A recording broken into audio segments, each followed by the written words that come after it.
Do you hear that? Not the sound of my voice, but the space between my words, that faint, deep thrumming, like a vast engine running beneath impossible depths. It's the constant, subtle static of the void, the frequency the Pacific Northwest coast reserves for itself.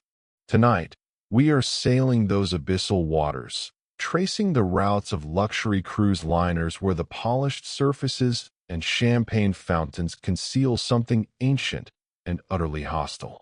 These are the whispers of the mariner's Requiem, the largest ship ever to ply the route through the inside passage, and the vessel that seems to attract the impossible the way a lighthouse attracts the fog. The ocean here doesn't just hold secrets. It actively warps reality to protect them. Don't look behind you right now, but feel the chill spreading from your screen. So, before you get comfortable, take a moment to like the video and subscribe, but only if you genuinely enjoy what I do here. Drop your current location and local time in the comments. Let me know where in the world the darkness is reaching you. Headphones on, world off. The nightmare is waiting. I've been tracking these anomalies for years. Not the normal incidents, not engine failures or rough seas, or even the occasional overboard passenger. I mean the incidents that break physics, that defy the very laws of navigation and thermodynamics that keep modern civilization afloat. The things the major cruise lines, we'll call them Crestline Maritime, spend millions burying beneath non-disclosure agreements and falsified maintenance logs. I've compiled 10 such encounters from the deepest recesses of their internal investigation files. 10 times the Pacific waters fought back against the imposition of human order. These events don't just hint at a cover-up. They suggest the waters themselves are cursed, or perhaps simply different here. The first documented fracture of reality occurred 5 years ago aboard the mariner's Requiem itself, involving a man named Marcus. Marcus was, by all accounts, a precision instrument of a man. A seasoned positioning officer, he lived by the exactitude of latitude and longitude. His story is one of simple, brutal betrayal by the very systems he trusted. They were charting a standard run, deep into the Alaskan routes, following the Dixon entrance before cutting north. The fog was thick, a greasy, impenetrable blanket that muffles sound and swallows light. But Marcus had the instruments. He didn't need the stars. He had the GPS triangulation, the internal gyroscopes, the bathymetric scanners. He had science. The incident started with a flicker, a momentary sync error that Marcus initially dismissed as benign atmospheric interference. But within 3 minutes, the primary navigation screen went from calculating their position, roughly 50 miles off the coast of Prince Rupert, to displaying a graphic that made his blood run cold. The ship, a 110,000-ton behemoth, was plotted on land. Not close to land. Not grounded in a shallow bay. The digital marker, the bright red symbol representing the mariner's Requiem, was firmly situated 340 miles inland, deep in the frozen, wooded expanse of the Yukon Territory. Marcus checked the secondary systems, the inertial navigation system, the backup radar, the old-school sextant readings, just in case the sun broke through the eternal PNW cloud layer. Every single piece of technology, redundant and triple-checked, confirmed the impossibility. The ship was currently sailing through dense tundra, dozens of mountain ranges separating them from the nearest body of salt water. Fear isn't about what we see. It's about what we imagine is watching us, gauging our reaction to the impossible. Marcus wasn't afraid of running aground. He was afraid of the map lying to him. If the fundamental coordinates of reality could be corrupted, what else was negotiable? For 47 minutes, the Requiem sailed the Yukon. The bridge crew watched in stunned silence, feeling the very real, very tangible roll and pitch of the ocean waves beneath them, yet staring at a topographical map that insisted they were crunching through ice and pine needles. The radar screens showed nothing but fog and empty sea, yet the GPS locked onto the mountains of the interior. Marcus tried everything: power cycling the systems, cross-referencing military coordinates, even attempting a manual reset via satellite link. Nothing worked. The dissonance was terrifying. Then, just as suddenly as it began, it ceased. The screen flickered, the GPS reacquired the true position, and the red ship symbol snapped back to reality. 52 degrees north, 131 degrees west, right where they should have been. 47 minutes lost to a phantom geography. The investigation was immediate and brutal. The physical evidence, the ship's black box, was the only thing that could truly verify the error. And here is where the cover-up began in earnest. The black box data, specifically covering that 47-minute window, was gone. Not corrupted, not overwritten, but functionally excised. The file skipped directly from 3 hours, 12 minutes, and 5 seconds to 4 hours and 1 second. Forensic analysis failed to explain the data loss. There were no indicators of external interference, internal short-circuiting, or malware. It was as if that segment of time had been redacted by reality itself. Marcus, the man who lived by coordinates, found his faith in the concrete world irrevocably shattered. He quit the maritime profession entirely, citing an unmanageable loss of trust in the fundamental geometry of space.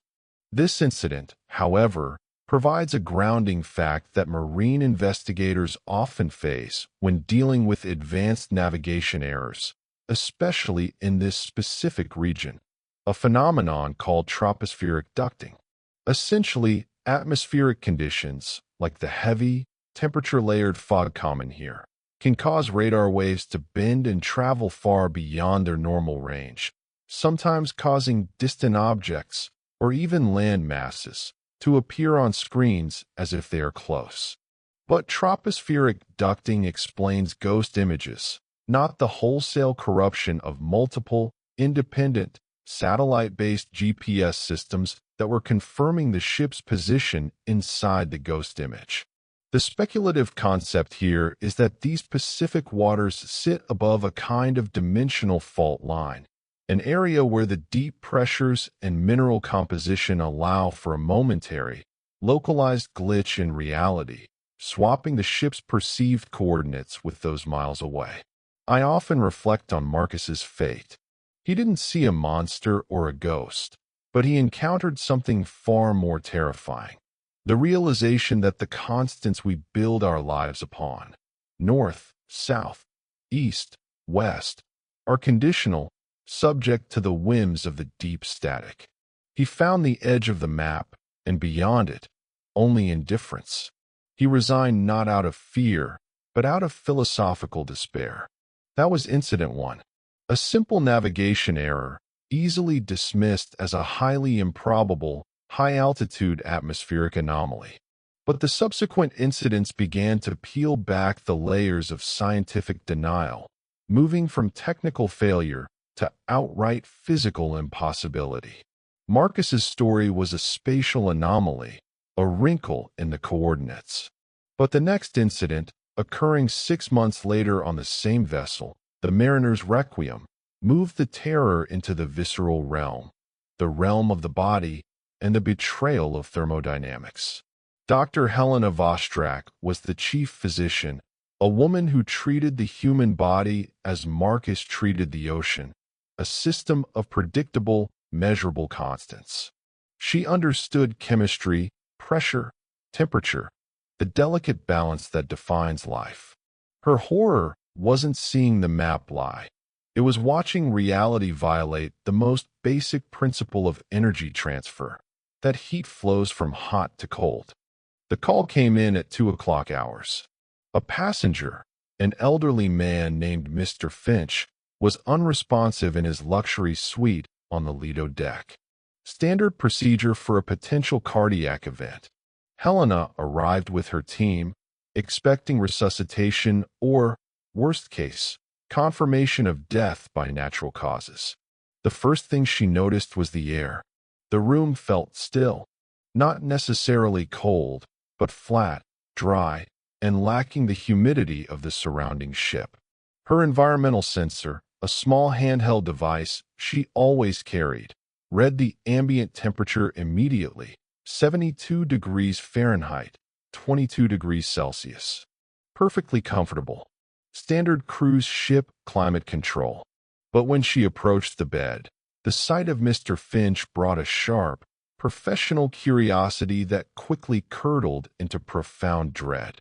He was lying flat on his back, eyes open, staring at the ceiling.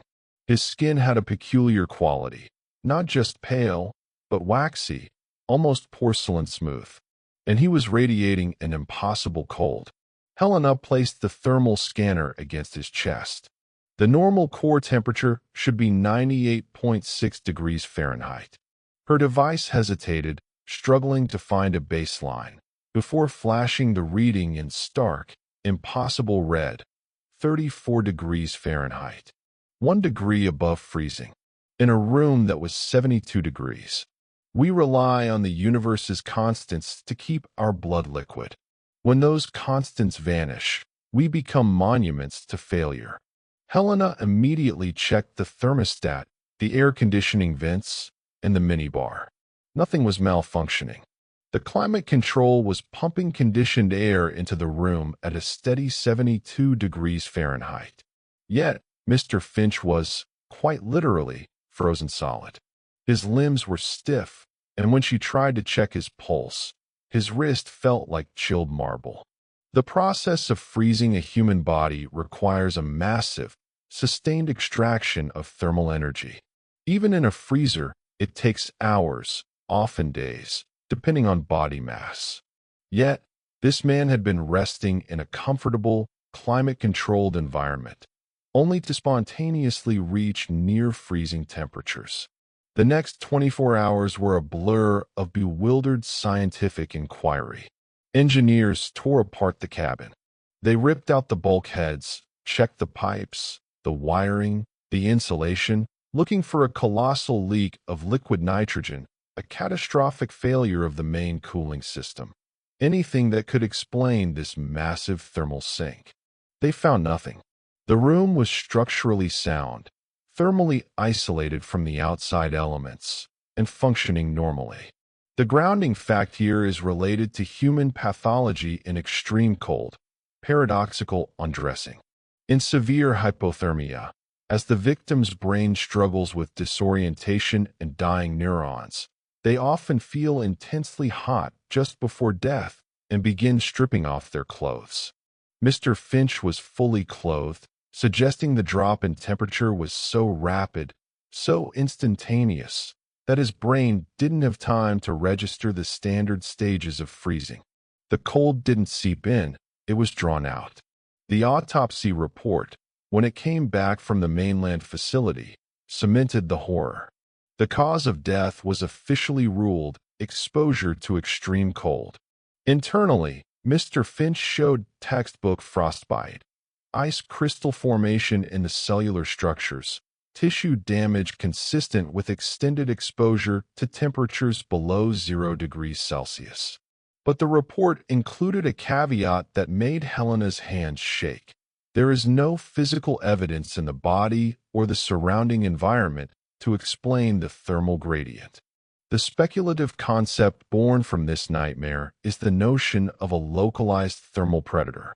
Not a ghost, but an energetic entity, perhaps an echo of the ship's passage through a pocket of primordial energy that momentarily attached itself to the man.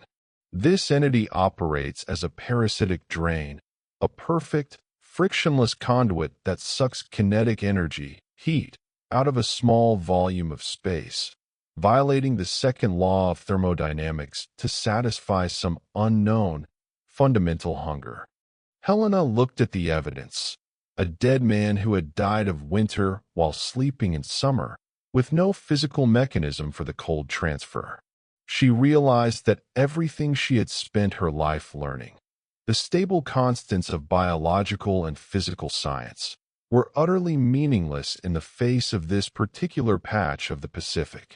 She wrote her resignation letter that evening, not because she was frightened, but because she had been shown a truth more terrifying than any phantom, that the fundamental rules of the universe were optional.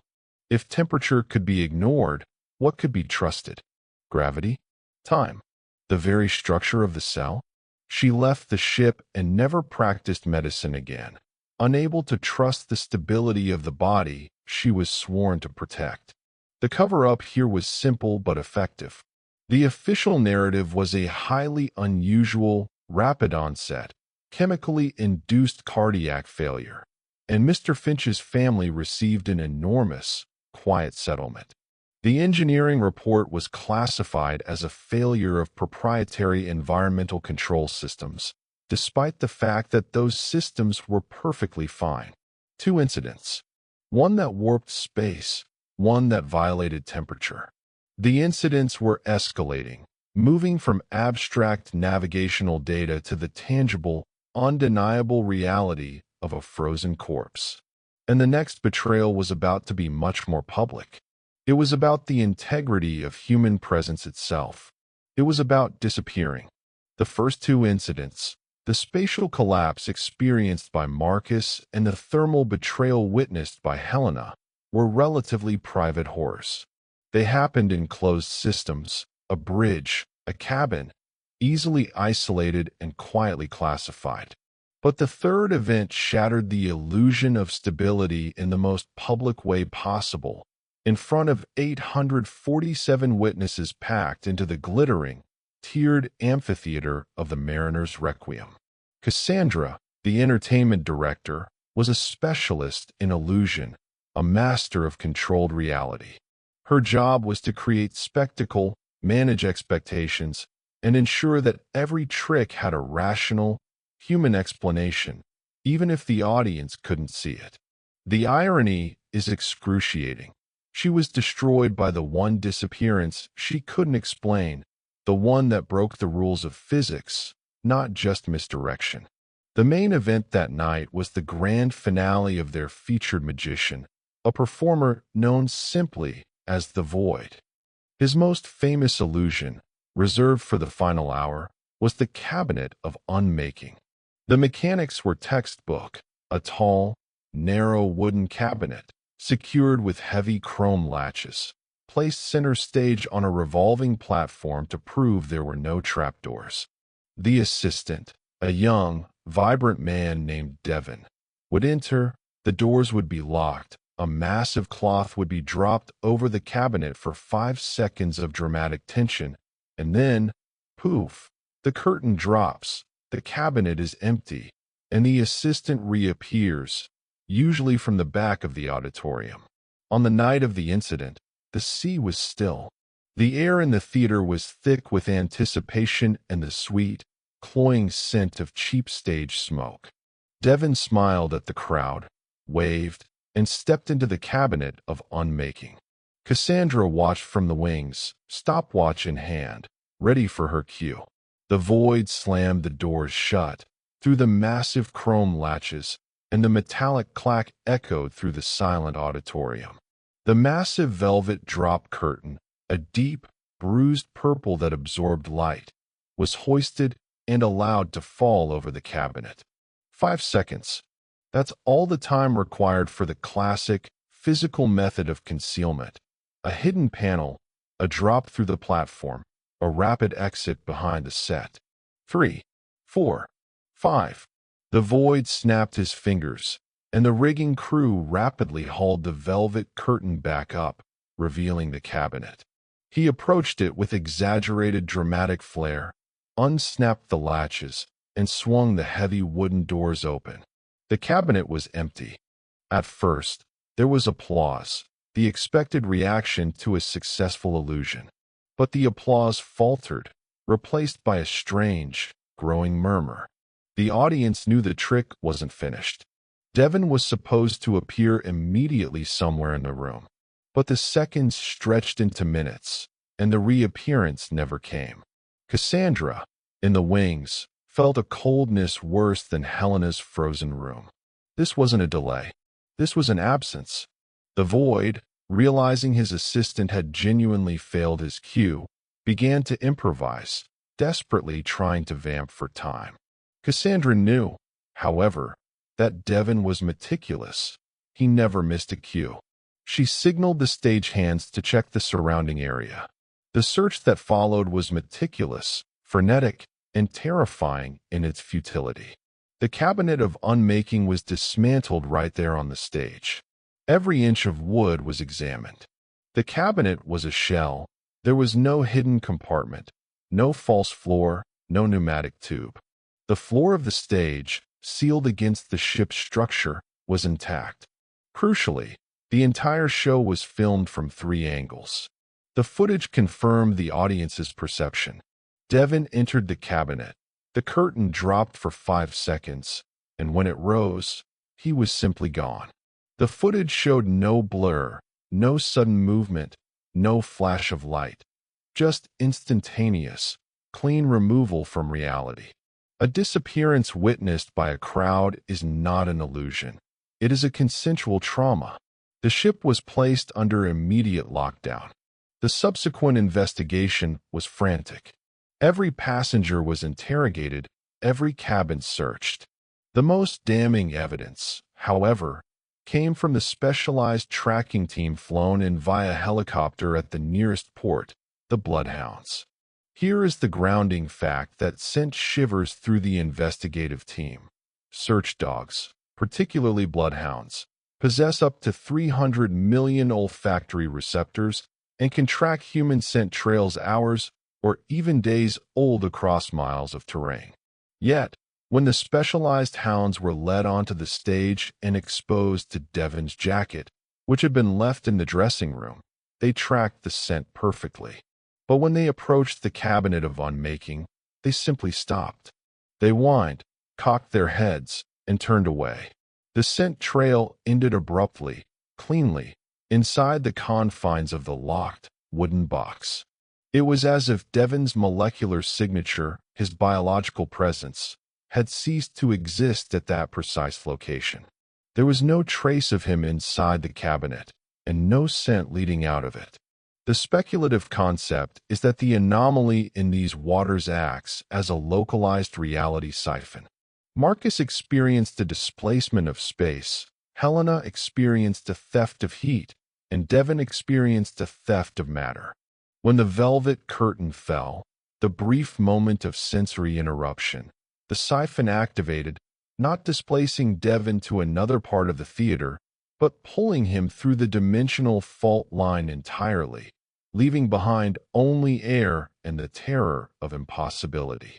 The official conclusion, leaked only to the highest corporate echelons, was accidental death at sea, despite the absence of any physical route to the sea.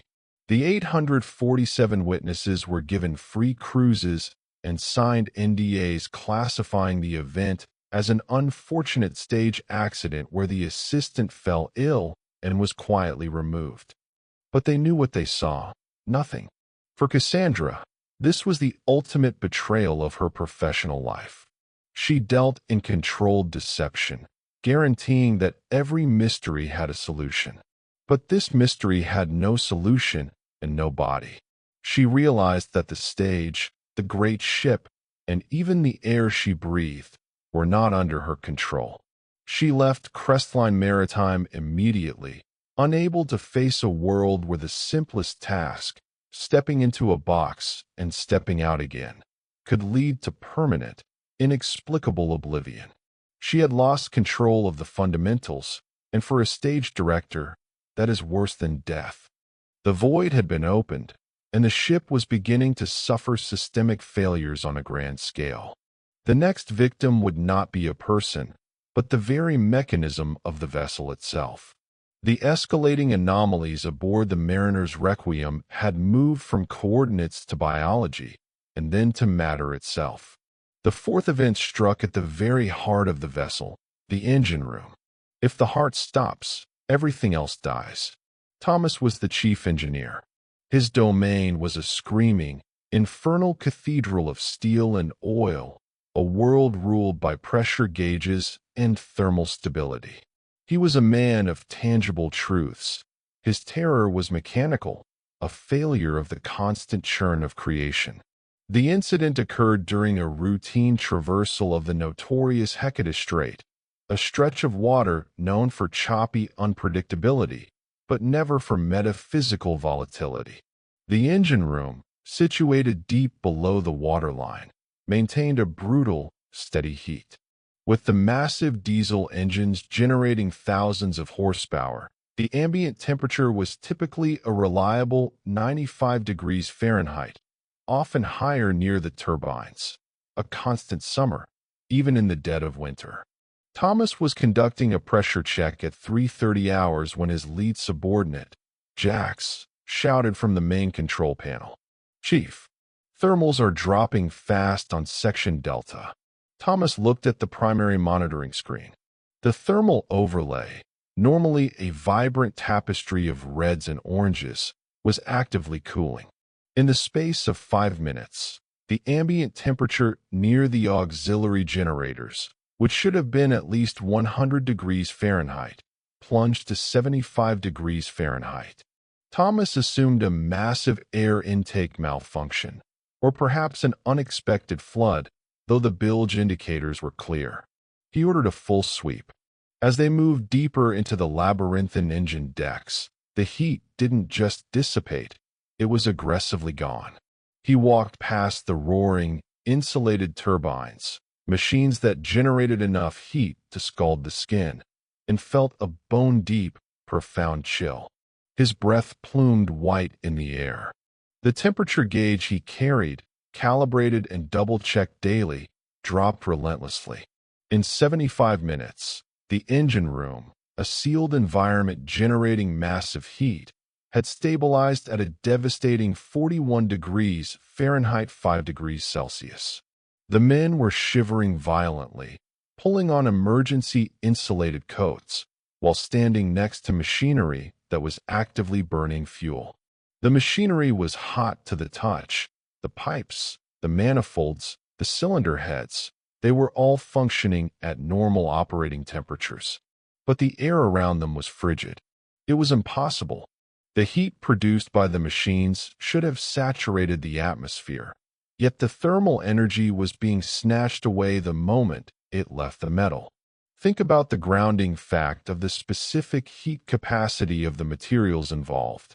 Massive steel structures and liters of coolant/oil require huge amounts of energy to change temperature. If the engines themselves were running hot, the surrounding environment must be hot. The air itself should have been cooked by the relentless output of the mechanical system. Yet, Thomas stood in a refrigerator, surrounded by things that were simultaneously burning hot and encased in a bubble of freezing atmosphere. After the chilling 75-minute period, the atmosphere flipped again. Without warning, without a change in the ventilation systems, the temperature began to rise rapidly. Not a gentle warming, but a swift, aggressive climb. Within an hour, they were back to the choking, glorious heat of 95 degrees Fahrenheit, sweat pouring off the crew, the entire incident erased except for the crew's frantic log entries and the thermal printouts. The ensuing investigation, led by Crestline's best mechanical forensic teams, found 0 anomalies. No mechanical failure, no broken ventilation, no external ingress of cold air, no chemical reaction that could absorb that much thermal energy so quickly. The engines, the cooling systems, and the ship's structure were all found to be mechanically perfect.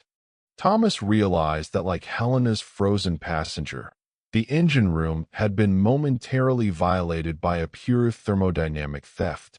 The speculative concept here is the emergence of a localized entropic vortex, a pocket of nonlinear space-time that instantaneously achieves perfect entropy, a state where all energy is rendered inert and useless, drawing the kinetic energy, heat, from the environment to feed itself, and then releasing it again when the pocket collapses.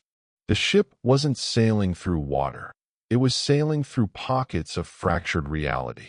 Thomas, a man whose entire professional identity was based on the predictable behavior of steam and pressure, could not tolerate the implication. A system that could steal heat, could steal friction, could steal pressure, could cause a catastrophic mechanical failure without warning. He requested a transfer to a landlocked engineering facility immediately. He would no longer put his faith in steel that shared its space with the unquantifiable. He had lost confidence in the laws of thermodynamics, and therefore lost confidence in the ship's ability to remain solid. The company classified the event as a highly irregular, localized malfunction of proprietary engine room monitoring equipment, a lie designed to protect the integrity of the ship's operational history. They were selling stability, and stability had just been proved an elaborate lie. The technical failures were horrifying, but they were about physics. The next event would shift the narrative entirely, moving away from fractured science and into the deep, cold realm of history and spectral repetition. They were about to encounter the dead. If Marcus dealt with space, Helena with heat, Cassandra with matter, and Thomas with energy, the fifth incident dealt with the most haunting of all variables, time. The Pacific Northwest waters are littered with the ghosts of lost voyages, vessels swallowed by the fog and the cold deep. One name stands above them all in maritime lore: the SS Princess Sophia, which sank in 1918 near Skagway, killing all 364 passengers and crew, a total loss, often cited as one of the region's great maritime tragedies. Adrian was a maritime history professor, aboard the mariner's Requiem to deliver lectures on the very history of these challenging waterways. She understood that history doesn't just record events, it leaves a visceral echo. She was looking for ghosts in the annals, but she found them standing starkly against the evening sky. They were traversing the passage between Vancouver Island and the mainland, an area shrouded in the pale, silver light unique to the North Pacific twilight. Adrian was on the starboard observation deck, sipping wine and contemplating the weight of the water below. Then she saw it. It wasn't a sudden shock, but a gradual, terrifying realization. Through a break in the heavy sea fog, maybe a mile off the bow, a ship appeared. It was an anomaly immediately, too small, too low in the water, and far too old-fashioned to be any modern commercial vessel. It was a classic coastal liner profile, high bridge, enclosed promenade decks, dark hull. And it was on fire. A thick, acrid black smoke poured from the midsection, roiling into the cold twilight air. The flames, though distant, had an unnatural, ethereal intensity. Adrian immediately grabbed her binoculars, convinced it was a distress signal, a true disaster unfolding. What she saw through the lenses was not rescue-worthy. The hull was battered, pitted with a century of corrosion, and the profile was undeniably, sickeningly familiar to her professional eye. It perfectly matched the archival photos of the SS Princess Sophia. But the Sophia sank in 1918. It was a wreck, miles away, at the bottom of the Lynn Canal. Adrian dropped the binoculars, her heart hammering not from fear, but from the violation of the historical record. This was no modern vessel. This was a photograph brought to life. And she wasn't alone. A chorus of shocked murmurs erupted around the deck. Dozens of passengers were pointing, gasping, their smartphones clicking furiously as they captured the fiery apparition. This is the grounding fact that separates this from a private hallucination. Mass shared visual experiences in an isolated environment often rule out individual psychosis, forcing investigators to confront shared environmental factors or genuine external stimuli. The site was witnessed, confirmed, and digitally documented by dozens of people with no prior connection. The apparition, the burning ghost ship, held its position for nearly 5 minutes, its silhouette perfectly clear, before the fog seemed to rush in and consume it entirely, leaving the sea empty and the air silent. When the ship's captain was notified, he ordered an immediate, full-speed approach to the coordinates where the burning ship was sighted. They searched for hours. Nothing. No debris, no smoke, no sign of recent fire or distress. The water was cold and empty. The evidence was overwhelming. The passengers' phones contained dozens of high-resolution photos and video clips of an identical vessel. The antique profile, the location of the fire, the unique triple-deck configuration. Investigators tried to rule out digital forgery, mass hallucination, ruling out chemicals in the ventilation, and military flares. Every rational explanation was exhausted. The photos were authentic, the witnesses sober. The speculative concept Adrian confronted was that of a temporal loop or resonant scar. The tragedy of the Princess Sophia was so immense, the loss of life so instantaneous and final, that the energetic imprint of the disaster remained woven into the fabric of the location. As the mariner's Requiem sailed across this resonant scar, the energy of the present momentarily energized the ghost of the past, creating a hyper-realistic, shared visual playback of the catastrophe. Time, in that stretch of water, was not linear, it was looped. Adrian, the historian who cherished the concrete record of the past, found herself faced with a past that refused to be contained. If history was not sealed, if the dead could bleed through the veil of time, then the present was utterly unstable. She resigned her post and took early retirement. She could no longer lecture on history, knowing that the past wasn't over, merely dormant, waiting for the static of the void to give it form again. The company covered up the event as a highly organized light show staged by a passing, unregistered vessel for an independent film project. No one believed it, but the insurance company accepted the official narrative. The physics had failed. History had failed. The next descent into the abyss would be intensely personal, blurring the line between the self and the environment. It was about location and the ultimate horror of waking up where you are not supposed to be. The previous incidents aboard the mariner's Requiem had established a pattern of external violation, navigation, temperature, matter, energy, and historical time, all compromised. Now, the anomaly turned inward, attacking the very identity and memory of a passenger. Jennifer was a programmer, a woman who lived by logic trees and immutable code. She boarded the ship seeking relaxation, hoping the steady rhythm of the sea would wash away the constant noise of her high-stress job. She was booked in cabin 4128, a standard interior room on the foredeck. Her story is one of perfect, terrifying displacement. On the third night out of port, Jennifer followed her routine, read a chapter, set her alarm for 7 o'clock, locked her door with a magnetic key card, and fell asleep in cabin 4128. She woke up in darkness. The first instinct was confusion. The room was unfamiliar. It was vast, silent, and the air smelled faintly of expensive leather and dust. When she fumbled for the light switch, she realized the layout was entirely wrong. Her cabin was a tight square. This room was a luxurious suite, spanning the width of the ship.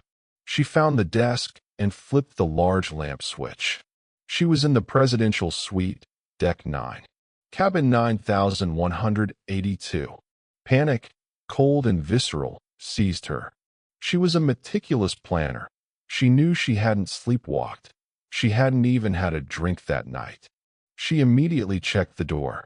It was locked from the outside, the deadbolt securely thrown. She was trapped inside the most luxurious, isolated room on the entire vessel.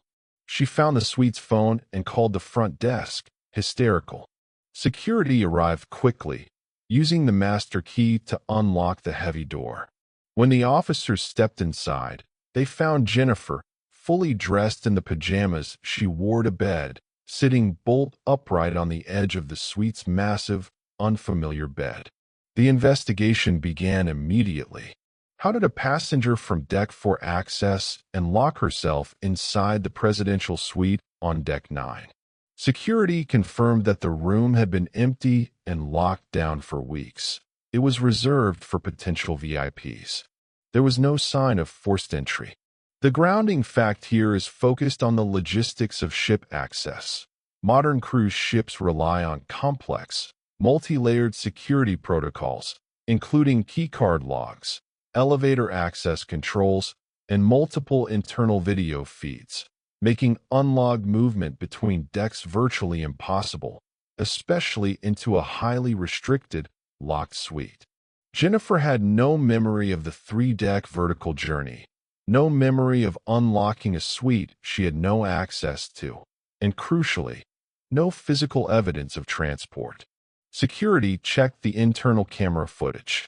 They reviewed the 4 decks, the corridor leading from 4128, the stairwells, the service elevators, the main lifts, for the critical period between 1 o'clock and 6 a.m. The footage was utterly, terrifyingly empty. Jennifer was observed entering her cabin, 4128, at 1:03 a.m.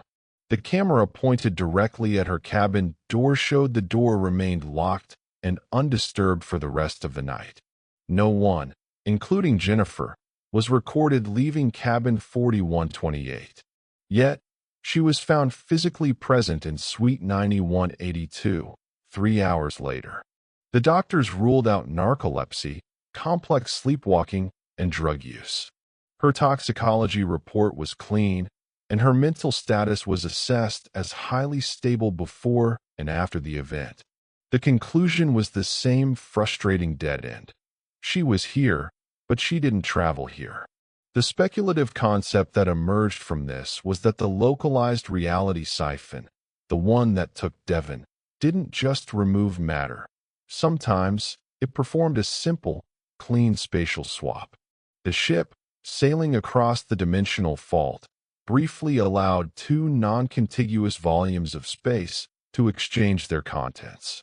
Cabin 4128 and Suite 9182 momentarily existed in the same spatial bubble, allowing Jennifer's consciousness to migrate, or perhaps allowing the space she occupied to be transplanted. Jennifer, the logical programmer, had seen the logic of reality collapse. Her code had been debugged by the void. She couldn't reconcile the footage, which proved she never left 4128, with the undeniable reality of waking up in 9182. She realized that the ship was a moving box of unpredictable physics, and her own body was not guaranteed to remain where she left it. She refused to take the ship back to the mainland, flying home immediately and vowing never to set foot on a cruise vessel again. This event was easily covered up. The official log stated Jennifer had a private medical emergency and was moved to the secured suite for observation.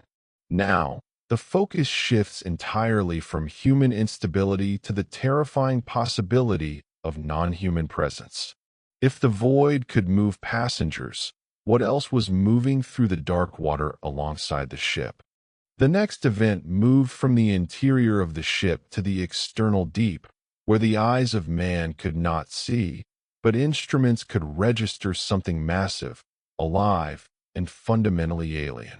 The cumulative effect of the previous incidents, the displaced navigation, the stolen heat, the vanished assistant, the impossible cold, the ghost ship, and the transplanted passenger, had etched a pattern of metaphysical instability across the mariner's Requiem. The final 4 accounts moved beyond failures of physics and into the terrifying domain of the unclassified and the biological unknown. Yuki was a marine biologist, aboard the vessel as a visiting researcher, using the ship's advanced sonar array to map deep-sea acoustic signatures. She specialized in the deep bioacoustics of the Pacific Trough, listening for the migratory patterns of whales and the subtle clicks of undiscovered cephalopods. Her world was sound, data, and the predictable limits of biological scale. She was in the darkened sonar room on the E-deck during a long, cold night watch, listening to the monotonous ping-ping-ping of the deep-scan sonar cutting through 8,000 feet of black water. The only sound was the low hum of the ship's stabilizers and the occasional distorted chatter of a distant sperm whale. Then the sonar trace registered something new. It was massive, traveling parallel to the ship, roughly 480 feet below the hull, maintaining a speed of 18 knots, the exact speed of the mariner's Requiem. Yuki's first thought was a subsurface research vessel, but the acoustic signature was wrong. Too soft, too fluid, with no discernible cavitation or engine noise. It was a dense, smooth object, and its size was staggering. She cross-referenced the active and passive sonar data, running the calculations through the onboard biological modeling software. The program struggled, displaying a chaotic probability graph before settling on a physical estimate that made her hands tremble. The object was approximately 400 feet long, highly organized, and moving with intent. 400 feet. The largest known animal is the blue whale, peaking around 98 feet. This object was 4 times that length. The grounding fact here relates to bioacoustics in deep water, where sound travels 5 times faster than in air and forms the only viable means of detecting life in the lightless zones. The density and speed of sound transmission provided Yuki with accurate dimensions and mass estimates for the unknown object, ruling out a simple school of fish or dense geological feature. For 37 minutes, whatever it was, the Leviathan trace followed the mariner's Requiem, pacing the enormous ship like a shadow. Yuki listened with mounting dread. If it was alive, it was the largest creature in known history. If it was mechanical, it was a stealth vessel of impossible design. But the trace was organic, its edges blurring slightly as its internal structure shifted. She tried every known database: military, commercial, biological. No signature matched. It moved with an almost leisurely grace, entirely silent, a perfect counterpoint to the massive, vibrating metal hull above it. Then, at 4:17 a.m., the trace stopped pacing. The massive object, still 480 feet below, initiated a controlled dive. The sonar track showed a rapid, deep descent, consistent with an organism built to withstand crushing pressure. It plunged far below the effective range of the ship's narrow-beam sonar, disappearing into the true abyss. Yuki immediately reported the incident, submitting the hard data, the acoustic recordings, and the structural modeling. The investigation was predictable. The company tried to blame it on a thermal layer artifact or a peculiar deep-water mineral deposit. But Yuki had the prints. She published her findings, with the coordinates redacted and the ship's name withheld, in a low-profile marine biology journal. She conceded that the data was biologically challenging, suggesting the existence of a truly colossal, deep-sea life form previously categorized only as mythical. The speculative concept is that the depth of the Pacific Northwest waters, bordering the deep abyssal zones, occasionally allows for creatures of truly ancient and massive scale, beings that are effectively dimensional fauna, to surface into the upper zones. These creatures exist in a slow-time, high-pressure state, making their occasional, momentary appearance to our standard world an impossibility to calculate. Yuki continued her work, but the incident left her with a permanent crack in her scientific certainty. The ocean was not empty. It was inhabited by things that defied calculation and dwarfed human understanding. She knew the deep static had a heart, and that heart was 400 feet long. The next incident, which occurred the following day, brought the deep static closer. It wasn't a creature, but the phantom presence of those already gone, captured by a machine designed to document reality. Louise, the onboard photographer, was about to discover that film stock holds memory far better than the human mind. Louise's job was to capture moments, smiling couples, children eating ice cream, the majestic fjords. She processed thousands of images a week in the ship's massive digital lab. Her camera was a tool of objective documentation, guaranteeing that what was captured was. During a review session of the previous day's passenger portraits, Louise noticed an anomaly on one of the printouts from the portrait studio. It was a high-angle shot of the main atrium lobby. In the background, near the grand staircase, was a crowd of blurry, indistinct people. Louise zoomed in, expecting to find motion blur or poor focus. What she found were faces from a past that shouldn't exist. She counted 89 figures in the background of the image, all ghostly, translucent, and slightly degraded, like figures from a fading daguerreotype. Their clothing was hopelessly out of time. Long, fitted dresses, straw boater hats, thick wool coats, the styles of the 1930s. Louise, an amateur history buff, recognized the patterns immediately. These spectral passengers matched the dress codes and even the known social groupings documented from the manifest of the old Princess Marguerite, a smaller vessel that ran the same coastal route in the 1930s and was eventually decommissioned after a tragic storm in the 40s. The figures were overlaid onto the modern image. They weren't reflections or flares. They were definite, full-bodied apparitions, occupying real space, yet entirely invisible to the naked eye of the modern camera operator who took the photo. She pulled up the next photo in the sequence, taken 3 seconds later. The same 89 ghosts were still there, slightly shifted, their faces full of that peculiar, anxious gloom unique to period photography. The grounding fact here is related to the mechanics of digital photography and compression algorithms. The camera's sensor captures light intensity at specific wavelengths. To create 89 distinct, full-bodied figures with consistent period clothing requires the sensor to have registered a complex light input at that specific moment. This rules out simple sensor noise or light leaks. The investigation was launched to discredit Louise's claim. The camera, the lens, and the storage media were all declared perfectly functional. There was no evidence of external digital tampering or internal corruption. The consensus remained. The camera captured what was there, and what was there were 89 blurry ghosts from 1937, eternally waiting by the staircase. The speculative concept is that the reality fracture point acts as a temporal amplifier. Just as Adrian saw the fiery tragedy, the camera acted as a focused lens, amplifying the lingering emotional residue, the memory of the ship's location, allowing the light signatures of long-dead passengers to be briefly superimposed onto the light of the present. The camera didn't lie. The ship was simply sharing space with its own past. Louise was forced to transfer jobs, the company citing a violation of corporate image standards for circulating the photos.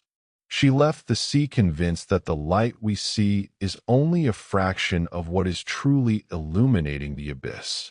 2 incidents left. Both deal with collision and consequence. The moment the ship physically encounters the impossible. We have navigated the abstract terrors, the spatial displacement, the thermal theft, the temporal loops, and the ghosts of the deep and the past. The final 2 stories bring us back to the tangible, undeniable, violent reality of impact and aftermath. Sarah, the first officer, was the epitome of control and maritime professionalism. She was trained to handle emergencies, but her training did not cover collisions with entities that legally, scientifically, and physically should not exist. The ship was sailing through a clear stretch of the Johnstone Strait. Visibility excellent. Radar sweeping a clean, empty radius. Sarah was on the bridge, overseeing the watch, when the entire 110,000-ton vessel bucked violently. It wasn't a wave. It was a crunch. The sound was low and visceral, a grinding noise that resonated up through the hull, shaking the bridge crew on their feet. The sound was immediately followed by a jarring, shuddering deceleration. It felt exactly like a collision with a fixed, heavy object, a submerged rock, or perhaps another vessel that failed to register on the radar. Sarah immediately checked the logs. Speed dropped from 18 knots to 12 knots in under 30 seconds.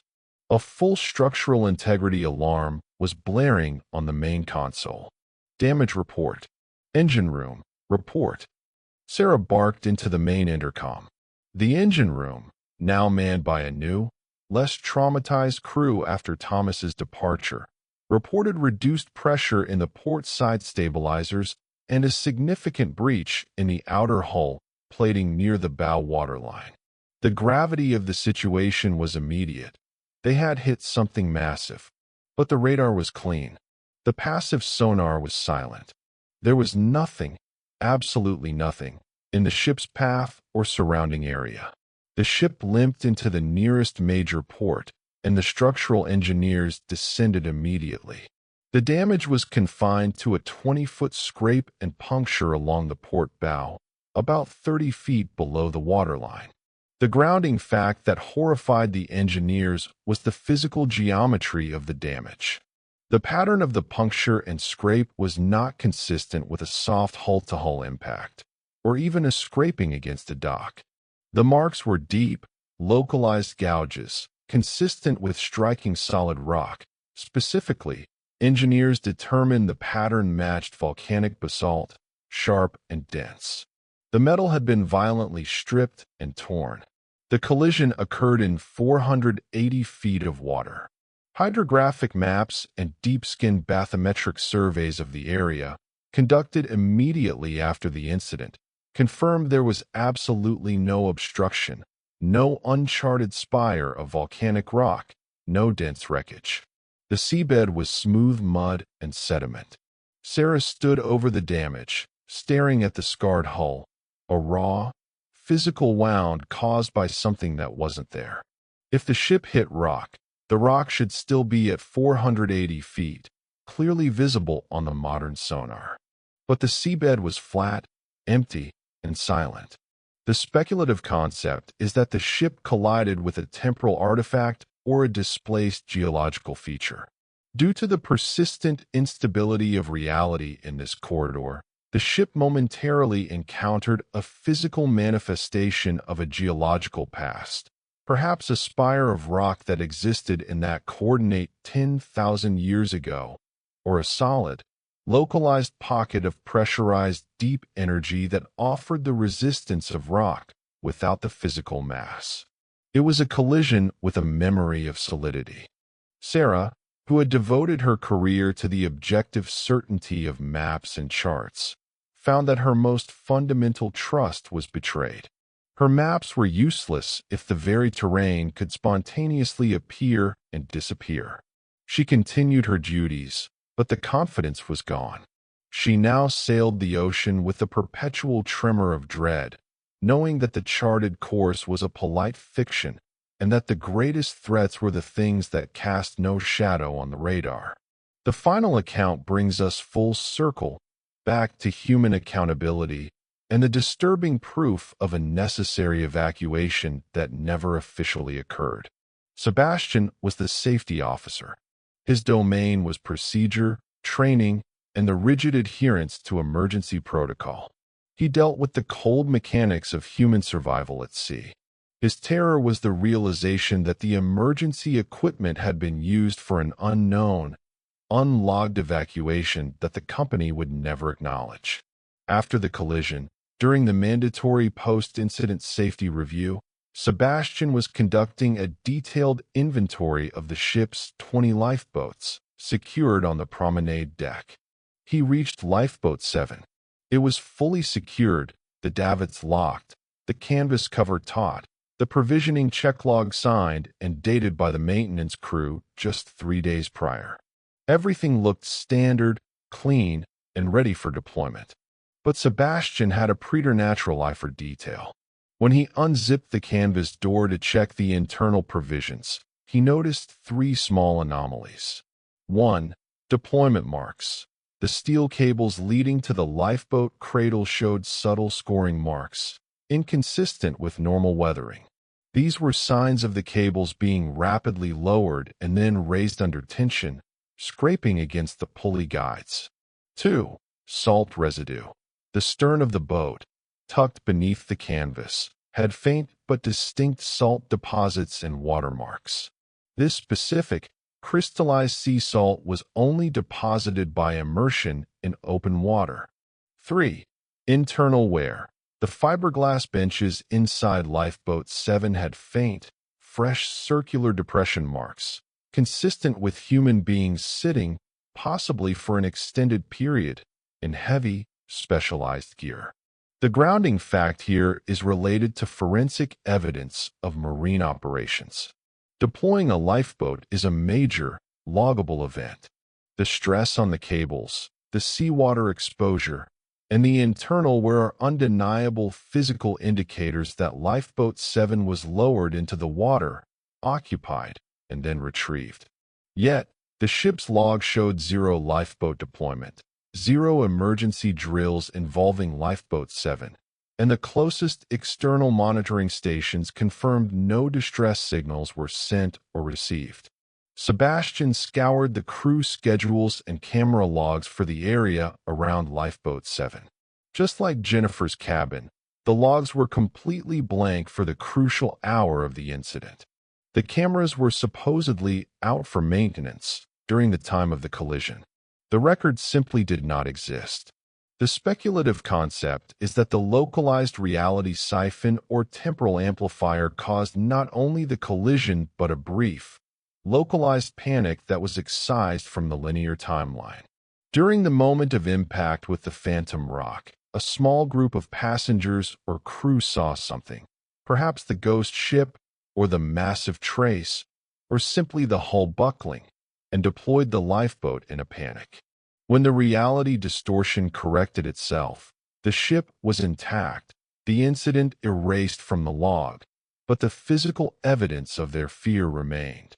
Sebastian presented his findings to the company, demanding an explanation for the evidence of a secret evacuation. He was met with silence, then a vague accusation of protocol violation for examining the boat without authorization. He retired immediately, citing a conflict between his professional commitment to safety and the company's commitment to profound criminal denial. He left the ocean, knowing that the mariner's Requiem was not only haunted by physics and ghosts, but by the memory of a secret, unexplained evacuation that saved unknown lives from an impossible threat. The 10 incidents, from the Yukon coordinates to the used lifeboat, form a complete descent into the midnight abyss. Each witness encountered a specific facet of the same fundamental corruption, a localized failure of the universe's rules, all centered on one specific, cursed maritime route. Crestline Maritime maintains that these were all isolated, explainable, if sometimes highly unusual, technical failures. But the evidence remains. The black box gap, the frostbitten body, the scent trail ending in a void, the impossible cold, the ghost photos, the scarred hull, the salt-stained lifeboat. The facts are clear, documented, and absolutely impossible to reconcile with known science. So I leave you with the full file. 10 warnings stitched together by the deep static of the Pacific. There are places on this map where science ends and the terrible, silent truth of the void begins. The screen fades to black, but the low, resonant thrumming of the deep static lingers, vibrating the space around you. The ship is far away now, either docked in some distant, foggy harbor or swallowed entirely by the deep blue indifference. Breathe in, breathe out. Let the fear recede, like the tide pulling away from a desolate shore. The sun is coming up somewhere in the world now, maybe kissing the peaks of those same mountains that Marcus saw on his navigation screen, or warming the desolate stretches of the Hecate Strait. The light brings no comfort, only clarity. The evidence is immutable, preserved in faded logs and the terrified memories of those 10 souls. The Pacific Northwest waters remain an immense, unblinking eye on the edge of the continent, a vast repository of lost signals and broken laws. We are left with the cold, scientific conclusion. There is a geometry to reality, and in this specific, fog-choked corridor, that geometry is temporarily suspended. Whether it is an ancient curse, a natural dimensional warp, or a vast, slow-moving biological intelligence beneath the waves, the cause is irrelevant. What matters is the effect. The impossible is documented, the witnesses are scattered, and the company maintains its polished veneer of stability, selling passage across a sea that swallows time and space. Helena is safe now, removed from the tyranny of the second law. Thomas no longer hears the engine room freezing around him. Sebastian is retired,